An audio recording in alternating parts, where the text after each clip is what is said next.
বেশি ছদ্মবেশী।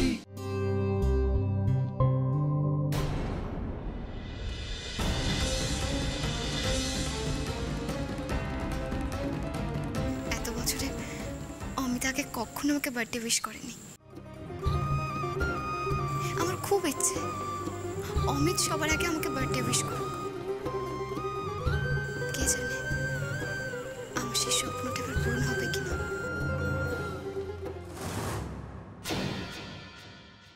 কে?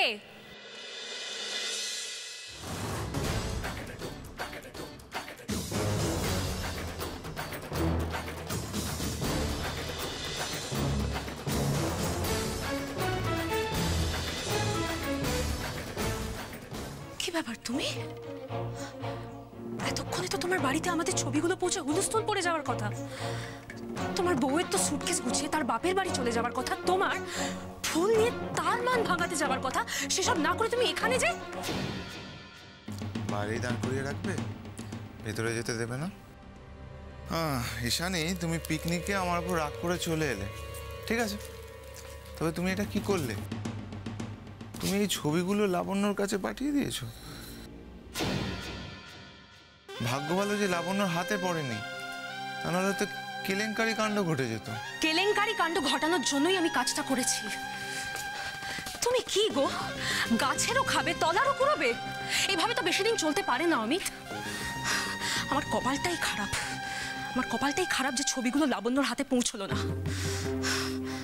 But no problem, ছবিগুলো ওর হাতে পৌঁছলো না তো কি হয়েছে? আমি তো নিজে কি ওকে সবকিছু বলে দিতেই পারি, সেটাই করবো আমি। ঈশানী, ঈশানী, ঈশানী, বললাম মাথাটা ঠান্ডা করো। দেখো, তুমি সবসময় আমাকে বলো যেন আমি তোমার পাশে থাকি, কাছে থাকি। দেখো, আমি তোমার পাশেও রয়েছি, কাছেও রয়েছি। তুমি মাথা গরম করে আমাকে ছেড়ে চলে যাচ্ছ। হ্যাঁ, চলে যাচ্ছি, কারণ আমি তোমাকে তো এইভাবে চাইনি। আমি তোমাকে বিয়ে করতে চাইছি, তোমার সঙ্গে সংসার করতে চাইছি, এইভাবে তো চাইনি। ঈশানী, তুমি আমাকে বিয়ে করতে চাও, সংসার করতে চাও, কিন্তু এই কথাগুলো তুমি যদি লাবণ্যকে বলো, তোমার কি মনে হয় তোমার আমার সম্পর্ক ভালো হবে? না, আমাদের সম্পর্কটা আরো খারাপ হয়ে যাবে, মেস আপ হয়ে যাবে। তুমি আমায় বলতে না তোমার স্বপ্ন কলকাতার সব থেকে বড় কলেজে পড়ানো, সেটাই করো। বিয়েটা ওয়েট করতে পারে, ক্যারিয়ারটা নয়। এই সমস্ত ছেলে ভোলানো কথা বলে তুমি পার পাবে না অমিত। আমি পরিষ্কার দেখতে পাচ্ছি তুমি প্রত্যেক দিন একটু একটু করে লাবণ্যর দিকে ঝুঁকছো, ওর প্রতি কনসার্নড হয়ে পড়ছো। এরপর তো তুমি ওর প্রেমেও পড়ে যাবে দুদিন বাদে। তুমি কি ভেবেছো আমি কিছু বুঝি না? কাল পিকনিকে তুমি কিভাবে ওর প্রশংসা করছিলে বলো তো আমার সামনে? আমি কিছু বুঝতে পারি না? আমি কি এত বোকা? ইয়েস, ফাইনালি আমার প্ল্যানটা সাকসেসফুল হয়েছে।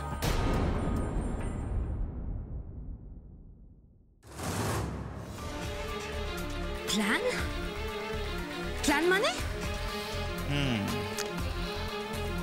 পিকনিকে পারপাসলি আমি তোমার সামনে লাবণ্যর প্রশংসা করছিলাম, যাতে তুমি জেলাস ফিল করো, যাতে তুমি রেগে যাও, আর তারপর তোমার রাগ ভাঙানোর জন্য তোমাকে আমি ফুল দিতে পারি। This is for you madam. কিন্তু ঈশানী, তুমি এটা কি করলে? তুমি এই ছবিগুলো কেন লাবণ্যর কাছে? শোনো, এগুলো আমাদের পার্সোনাল মোমেন্টের ছবি, কত প্রেসিয়াস। নাও না না, এগুলো এগুলো রাখো রাখো, আলমারিতে যত্ন করে রাখো, কেমন? অমিত, তুমি সত্যি বলছো? তুমি তুমি আমাকে জেলাস ফিল করানোর জন্য কথাগুলো? ঈশানী, বাই দ্য ওয়ে, তুমি রেগে গেলে, জেলাস ফিল করলে তোমাকে আরো সুন্দর দেখায়, তুমি সেটা জানো? হ্যাঁ, দেখো, আমাকে আরেকটু টাইম দাও, আই নিড সাম টাইম। এই কটা দিন নিজেকে একটু কন্ট্রোল করে রাখো, কেমন? সব ঠিক হয়ে যাবে, দেখবে। আবার টাইম? হ্যাঁ। তোমার কত টাইম লাগবে বলো তো? বাই দ্য ওয়ে, কালকে লাবণ্যর জন্মদিনটা প্রত্যেক বছর মতো নিশ্চয়ই আমার সঙ্গেই কাটাচ্ছ, নাকি অন্য কোনো plan? Wait a moment, party দিচ্ছ? হ্যাঁ, পার্টি দিচ্ছ? আমি কিন্তু সোজা তোমার বাড়ি চলে যাব। না না ঈশানী, না না, তুমি এটা করো না প্লিজ, ফর গডস সেক করো না। দেখো, আমাদের সম্পর্কটাকে টিকিয়ে রাখার জন্য যে মিথ্যে নাটকটা আমাকে প্রতিনিয়ত করতে হচ্ছে সেটা তুমি সহ্য করতে পারবে না। বিশ্বাস করো, আমাকে একটু সময় দাও, সব কিছু ঠিক হয়ে যাবে, ট্রাস্ট মি।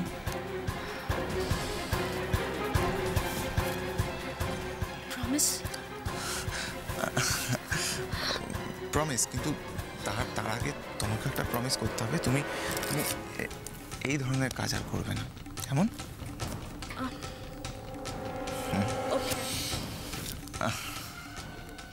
এই সব কিছু সুন্দরলাল শুধু আপনার জন্য করছে ম্যাডামজি, শুধু আপনার জন্য। আমি যেই দুনিয়া ছেড়ে চলে গেলেও আপনার জন্য অনেক কষ্ট জমিয়ে রেখে গেছে এখানে, কিন্তু সেই কষ্টগুলো আমি আপনাকে পেতে দেবো না। আজ রাতে ঠিক 12টার সময় আপনার জন্য একটা সারপ্রাইজ ওয়েট করছে ম্যাডামজি। ওই সময় আপনার মনের ইচ্ছা পূরণ হবে, প্রমিস।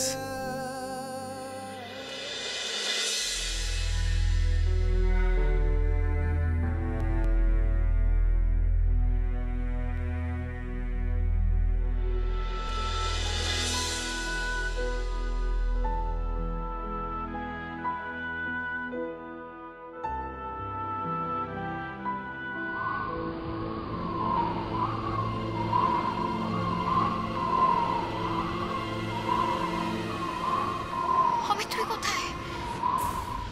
অমিত!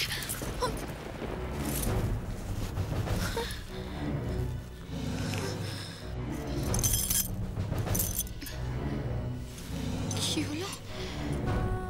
আমার জন্মদিন নিয়ে এরকম একটা স্বপ্ন কেন দেখলাম? জন্মদিনের দিন আবার নতুন কোনো ঝড় আসবে না তো?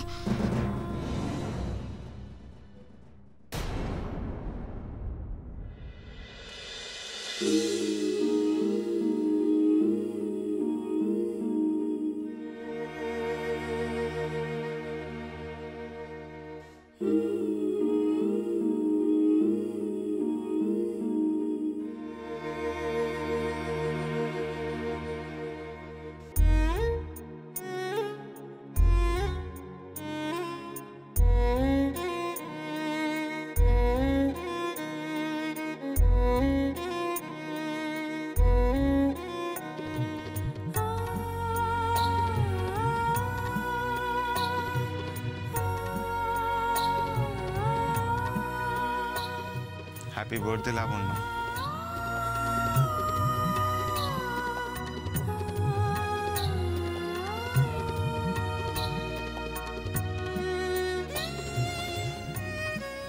ঈশ্বরের কাছে প্রার্থনা করি তোমার জীবনের আগামী দিনগুলো আরো ঝলমলে হয়ে উঠুক। Happy birthday.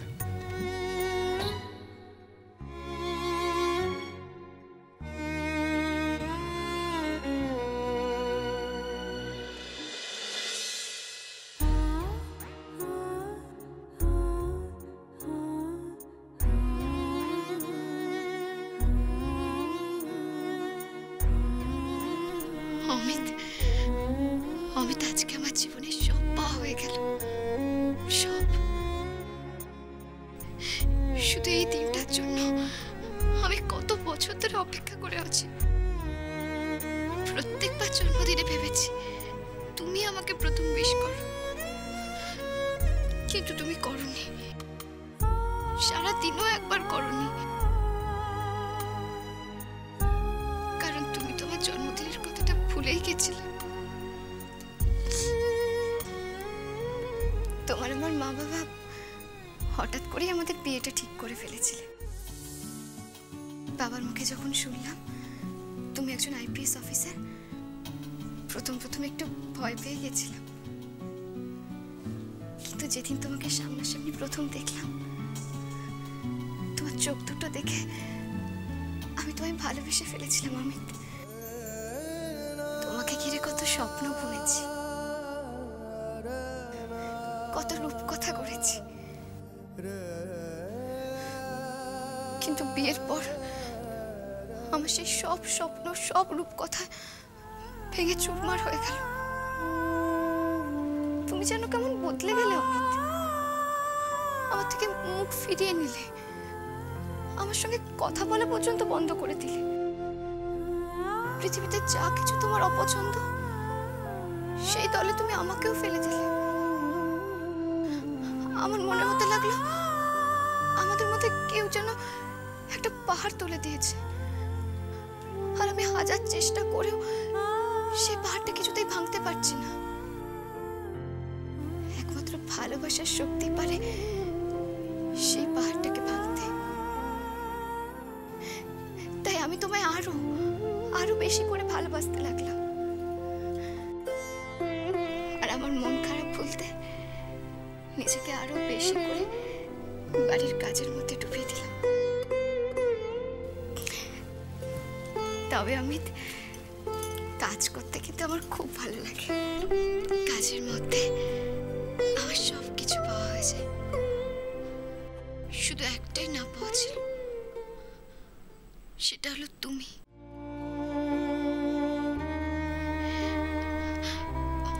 অমিত, আমি বরাবরই এইরকমই, বেশি জোরে কারোর সঙ্গে কথা বলতে পারি না, নিজের মনের কথাটা সবসময় বুঝিয়ে বলতে পারি না। কিন্তু আমার একটা আশা ছিল, জানো, তুমি আমার এই না বলা সব কথা বুঝে নিতে পারবে। একটু দেরি হয়েছে ঠিকই, কিন্তু তুমি পেরেছো অমিত। তুমি আমার না বলা সমস্ত কথা বুঝতে পেরেছো। তাই তো এই জন্মদিনটা আমার জীবনের সব থেকে সেরা জন্মদিন করে তুললে।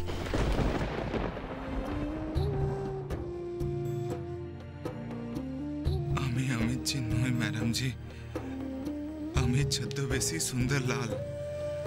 আমার এখানকার কাজ শেষ হলেই আমায় ফিরে যেতে হবে। আমি যতদিন আছি আমি আপনাকে এই কঠিন দুনিয়ায় একা লড়াই করার শক্তি জুগিয়ে যেতে চাই, যাতে যেদিন আপনি জানবেন অমিত রায় আর এই দুনিয়াতে নেই, সেদিন যাতে আপনার পা না কাঁপে। আপনি যেন আপনার স্বপ্নটাকে আঁকড়ে ধরে, টুপটুপ পিঠিয়াকে আঁকড়ে ধরে বাঁচতে পারেন। কি হলো অমিত, তুমি চুপ করে গেলে কেন? অমিত, অমিত বলো না অমিত, আমি কোনো স্বপ্ন দেখছি না তো? তুমি এইভাবে আমার পাশে সারা জীবন থাকবে তো অমিত? কি হলো অমিত, বলো না, এইভাবে আমার পাশে থাকবে তো? সারাটা জীবন আমাকে ভালোবেসে এইভাবেই আমাকে জড়িয়ে থাকবে তো? বলো না, তুমি সত্যি আর কোনোদিনও বদলে যাবে না তো অমিত? তুমি সত্যি বদলে যাবে না তো? আরে আমি বলছি তো, সত্যি সত্যি সত্যি বাবা আর কোনোদিনও বদলাবে না, সব সময় আমাদের কাছে থাকবে, তাই না বাবা? টুপটুপ, মায়ের জন্মদিন, মাকে উইশ করো, হ্যাপি বার্থডে বলো। হ্যাপি বার্থডে মা।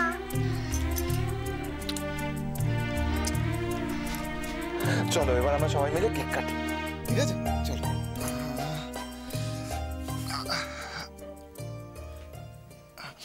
বসো।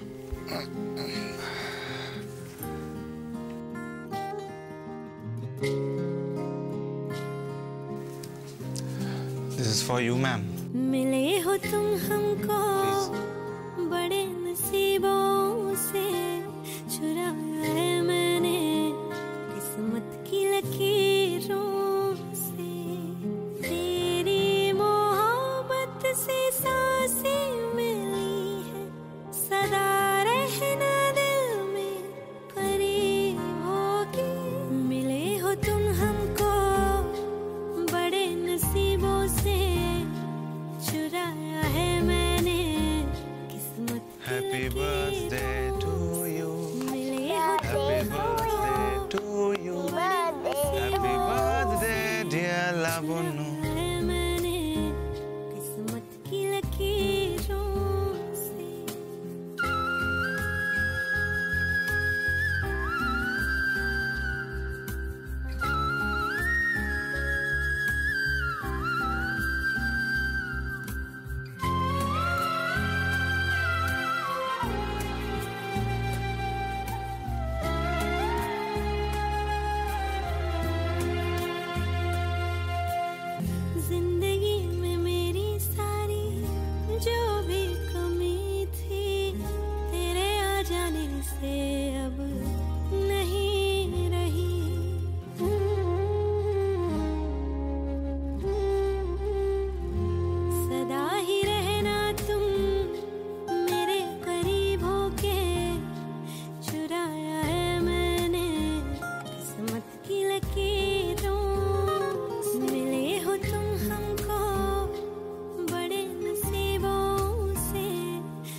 তো জানি আমায় কাজ শেষ করে এখান থেকে চলে যেতে হবে, তাহলে কেন আমি এভাবে সবকিছুর সাথে জড়িয়ে পড়ছি?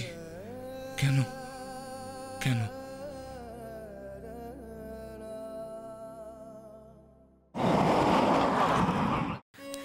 দেখো, লাবুকে জন্মদিনে এই দুলটা দেবো ভেবেছি। কেমন মানাবে মেয়েকে? তোমার মেয়ে যা পড়বে তাতে মানাবে। জানো তো, আজ সকালে উঠে আমি মন্দিরে পুজো দিয়ে এসেছি লাবুর নামে, আর মনে মনে ভগবানের কাছে প্রার্থনা করেছি তুমি ওর সহায় থেকো ঠাকুর, আজকে ওর কুষ্টি বিচার হবে। কিসের পুষ্টি বিচার বলো তো? কি জন্য তুমি এত ভয় পাচ্ছ ওটা নিয়ে? হ্যাঁ, আমাদের মেয়ে একটা সরল নিষ্পাপ মেয়ে, ওর কুষ্টিতে খারাপ কিছু থাকতে পারে না। আর আমাদের বেয়ান যে ভয়টা পাচ্ছেন তারও কোনো সম্ভাবনা নেই। লাবণ্যর জন্য অমিতের কোনোদিন কোনো ক্ষতি হবে না। আমি দেখছি, আসছি।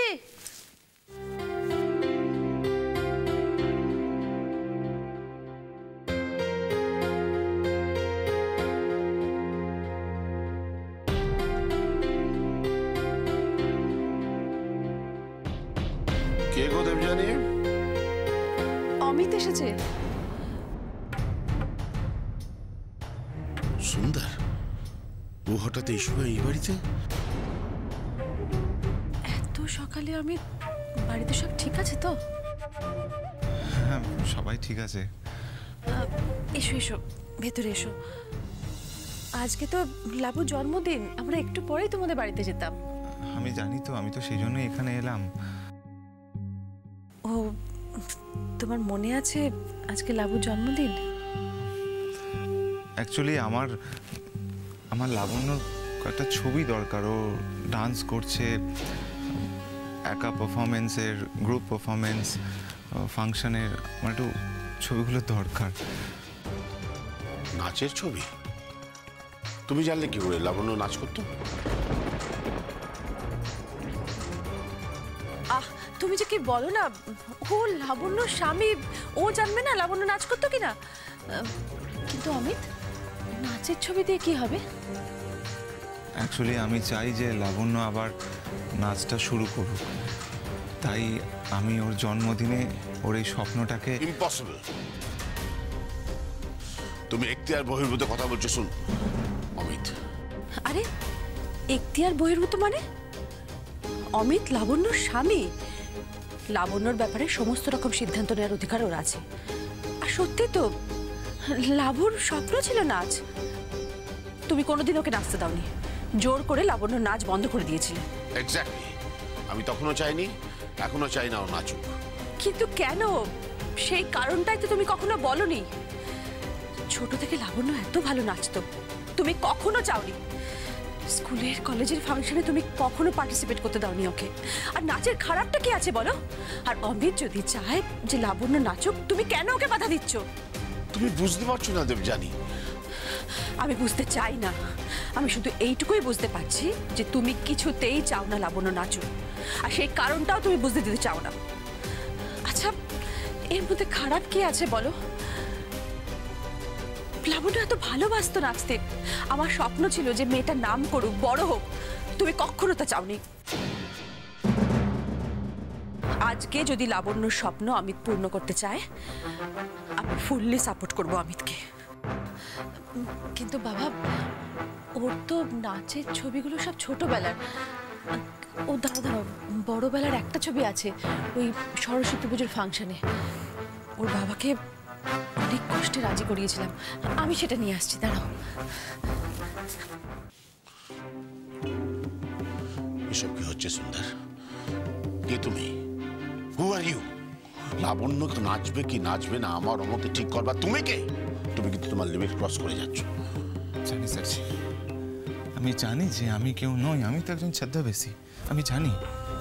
কিন্তু আপনি একটা কথা ভেবে দেখেছেন, যেদিন আমার এই ছদ্মবেশ খসে পড়বে, যেদিন লাবণ্য ম্যাডাম জানতে পারবেন যে আমি যে আর এই দুনিয়ায় নেই, যেদিন লাবণ্য ম্যাডাম জানতে পারবেন যে লাবণ্য ম্যাডামের সাথে ধোঁকা হয়েছে, সেদিন উনি কি নিয়ে বাঁচবেন? হ্যাঁ, এই জন্যই আমি ম্যাডামজিকে ইন্সপায়ার করে যাচ্ছি ডান্স করার জন্য, যাতে ওনার বাঁচার সাহারা হয়। স্যারজি, মানুষ কষ্টের দিনে স্বপ্ন ছাড়া বাঁচতে পারে না। আর ম্যাডাম জি স্বপ্ন হলো ডান্স। ডান্স স্বপ্ন ছাড়া বাঁচা মানে তো মরে বেঁচে থাকা। আপনি বলুন, আমি আপনি আমরা কেউ কি চাই যে ম্যাডাম জি এরকম ভাবে বাঁচুক? আপনি বলুন স্যার। কি বললে তুমি? তুমি যখন থাকবে না তখন লাবণ্য কিভাবে বাঁচবে? সত্যি আমি তো বাবা হয়ে এটা ভাবিনি। আমি বাবা হয়ে যা ভাবিনি, তুমি একজন দূরের মানুষ হয়ে এতটা ভাবলে।